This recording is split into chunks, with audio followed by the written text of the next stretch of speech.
Баршаңызға сәлем. Біз бүгін үй жағдайында чоко-пай жасайтын боламыз. Ең алдымен бір жұмыртқаның үстіне қантты қосып, жақсылап аппақ болып көпіргенше араластырамыз. Кейін оның үстіне сүтімізді қосатын боламыз. Оны да жақсылап араластырамыз. Үстіне ерітілген майымызды қосамыз. Тағы да жақсылап араластырып, ұнымыздың үстіне қопсытқышымызды араластырып алып, еліктен өткізіп саламыз. Содан кейін барлығын бір келкі болғанша миксердің жай жылдамдығында араластыратын боламыз. Араластырып болғаннан соң оны кондитерлік қапшыққа салып, барлығын протеинімізге салатын боламыз. Кейін оны 180 градуста 10-15 минут пісіріп аламыз.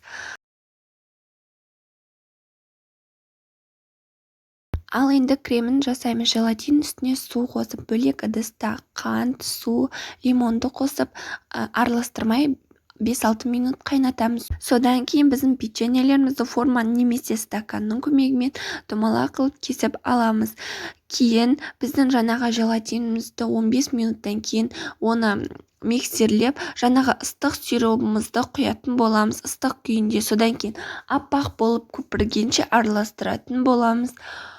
Кейін оны кондитерлік қапшыққа салып, біздің печеньеміздің ортасына салатын боламыз.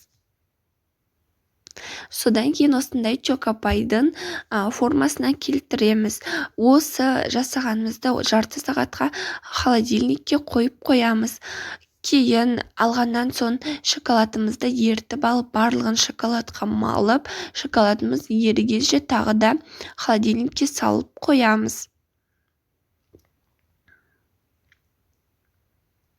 Содан кейін осындай өте дәмді чоко-пайымыз дайын болады. Үй жағдайында өте оңай әрі тез дайындалады. Егер рецепт ұнаса, лайк басып, пікір қалдырып, каналға тіркеліп кетіңіздер. Сау болыңыздар.